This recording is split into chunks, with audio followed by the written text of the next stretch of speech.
ఈ ULBs urban local bodies ORR పరిధిలో ఉన్నటువంటి మున్సిపాలిటీలు మున్సిపల్ కార్పొరేషన్లు విలీనంతో వచ్చినటువంటి జేఎంసీఎంసీ వార్డులు ఎన్నయ్యా అంటే కేవలం 54. అంటే 20 మున్సిపాలిటీలు 7 కార్పొరేషన్లతో వచ్చినటువంటి జిహెచ్ఎంసీ వార్డుల సంఖ్య కేవలం 54. మరి అట్లాంటప్పుడు 150కి 54 కలిపి 204 వార్డులు చేస్తే సరిపోతుండే కదా. మరి 300 వార్డులు చేయడంలో కారణం ఏంటంటే ఈ 96 వార్డులలో పెరిగిన 96 వార్డులలో ఆ 150 వార్డులలో ఉన్నటువంటి పాపులేషన్ని 246 వార్డులలోకి రీడిస్ట్రిబ్యూట్ చేసుకోవడానికి ఒక అవకాశం కల్పించినట్టుగా మేమందరం కూడా భావించాం.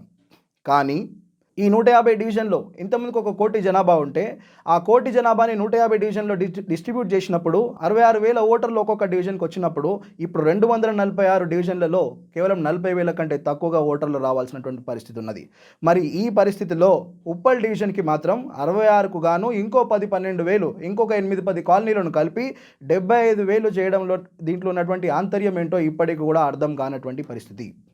ఇంకా ఒక 10 కాలనీ నాకు తెలిసి ఈ పూర్తి జిహెచ్ఎంసీ ఈ ప్రాసెస్లో ఈ 300 వార్డులలో ఎక్కడ కూడా ఇంత ముందుకు ఉన్నటువంటి డివిజన్ సైజ్ కంటే ఇంకా 10 కాలనీలను పెంచి చేసినటువంటి దాఖలాలు కేవలం ఉప్పల్లో మాత్రమే కనిపిస్తూ ఉన్నాయి. మరి దీంట్లో ఉన్నటువంటి ఆంతర్యం ఏంది, దీంట్లో ఉన్నటువంటి ఎవరి పర్సనల్ ఇంట్రెస్ట్ దీంట్లో దాగుందో ఇది బయటకు రావాల్సిన అవసరం ఉన్నది. 25,000 ఓటర్లతో ఒక డివిజన్ని కార్వౌట్ చేసి పక్కనే పెట్టినప్పుడు ఉప్పల్ డివిజన్లో ఈ 75,000 పీపుల్ని మీరు ఇక్కడ అకామిడేట్ చేస్తుంటే మీ సమానత్వ విలువలు ఎడికిపోయినాయి, మీ రాజ్యాంగ విలువలు ఎక్కడ దాచుకున్నాయి అని చెప్పి మేము ప్రశ్నిస్తూ ఉన్నాం. పక్కనే ఉన్న డివిజన్లో 20 కాలనీలకు ఒక కార్పొరేటర్లా ఎలా ఉంటాడు, ఈ డివిజన్లో 60 కాలనీలకు ఒక కార్పొరేటర్ ఎలా ఉంటాడు.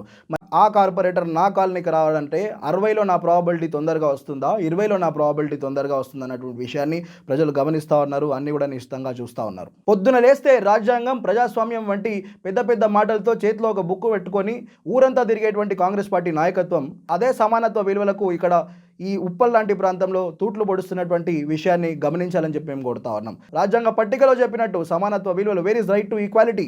పక్కనే 25,000 ఓటర్లతో ఒక కార్పొరేట్ డివిజన్ ఎలా ఉంటుంది, అదే ఉప్పల్లో 75,000 ఓటర్లతో ఒక కార్పొరేట్ డివిజన్ ఏ విధంగా ఏర్పడుతుంది. మరి రాజ్యాంగ స్ఫూర్తి ఏడికి పోయింది, సమానత్వ విలువలు ఏడాదాగున్నాయి.